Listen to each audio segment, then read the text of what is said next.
byłem tam w takiej dyskusji, to wyglądało takie mieszkanie na wysoki połysk, tam kryształy, jakieś oleodruki, złote ramy. 3 pokolenia: dziadkowie, ojcowie, dojrzali robotnicy z żonami i synowie, chłopcy tacy w dżinsach, nie ubrani, tam ci w garniturach, podaje się kawę, herbatę, ciastkę. I jakoś jeszcze w tym samym tygodniu chyba byłem w Radomiu, w jakiejś takiej dzikiej, niesamowitej ruderze. Było łóżko, stół, odbito pół litra, puszkę konserw otworzono, z scyzorykiem pokrojono to mięso na kawałki, każdy nadziewał. Dzieci jakieś brudne bawiły na podłodze. Brud, bida, nędza i ubóstwo. I te 2 obrazki ilustrują pewne istotne zjawisko. Mianowicie są robotnicy, jest ich gdzieś mniej więcej 30%, to są ci, którzy nigdzie nie zagrzewają miejsca, którzy zarabiają przede wszystkim na tym, że szukają nowego miejsca pracy, takich jakichś nowych budów, coś, delegacji, gdzie tam idzie rozłąkowa delegacja, coś tam, gdzie się po prostu nowa załoga i trzeba jej tam coś zapłacić więcej. I oni mieszkają w nędzy, żyją w nędzy, większość zarobków przepijają i są na granicy lumpu.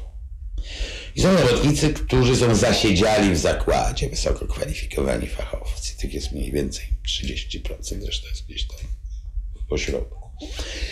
I to są ci najwybitniejsi fachowcy, i to są ci ludzie, którzy się liczą.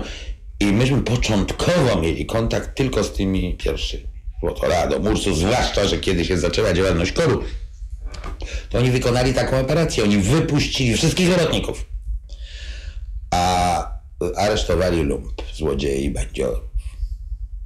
Że nasi podopieczni to nie byli nasi klienci wtedy. No a ludzie, do których żeśmy docierali, uczestnicy rozruchów, to był przede wszystkim ludzie właśnie, bo to jest najbardziej dynamiczny element. Ta pierwsza grupa, ona nic nie zorganizuje, ale awanturę zrobić ona może w każdej chwili, bo jej na zakładzie nie zależy. Z tym drugim zależy na zakładzie, to są poważni ludzie. I w pierwszym roku działań KSS KOR-u jeszcze, myśmy większość kontaktów mieli z tymi rajzerami, z tymi ludźmi na pograniczu. Jedynie Grudziądz tu robił wyłom i dlatego ten Grudziądz był dla mnie takim szokiem. Powoli, bo takich mieszkań to akurat klasyczny był taki kontrast, ale takich to ja widziałem wiele. Dopiero powoli zaczęli przychodzić do nas tacy klasyczni przywódcy robotnicy, młodzi robotnicy, fachowcy. No. Jeden z pierwszych był Zbyszek Bujak i zaraz potem Węsa. I to w tym samym roku. To niesłychanie ciekawe, czemu nagle w tym samym roku do nas taka plejada znakomitych ludzi przychodzi. Otóż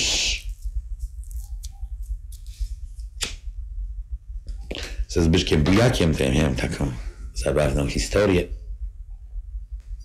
Pewnego dnia w sobotę po południu, w południe, letnia taka sobota, dzwoni do mnie telefon, przy telefonie Zbyszek Bujak i mówi: słuchaj Jacek, myśmy taką dyskusję zorganizowali i przyjechał, więc miał do nas Heniek Wujec, ale myśmy mu źle adres podali, bo miał być w Ursusie, a my jesteśmy w Pruszkowie, więc przyjedź do nas ty, bo on już jego nie złapiemy, on siedzi tam po Ursusie, bo błąka. Ja odłożyłem słuchawkę i mówię to Gajce, a Gajka mówi: zwariowałeś, gdzie ty jedziesz, do więzienia? A ja mówię: dobrze, niech jakiś podaj mi punkt w Pruszkowie i niech tam będzie ktoś, kto mnie zna. On mówi: dobra, przy pomniku żołnierzy radzieckich będzie cię czekać dziewczyna, która cię zna. Ja momentalnie w buty, Gajka w wariacie, gdzie ty lecisz? Ja mówię: zobaczysz, że nie będę siedział. Pędem, bo biegłem na pusty i tak sobie skoczyłem w pierwszą. Gdzieś tam facet jechał na szczęście na Powązki, czyli prawie po kierunku, i mówię do niego potem: pełny gaz do Pruszkowa. Doleciałem do Pruszkowa, pod pomnikiem czekała ta dziewczyna i poszedłem na dyskusję.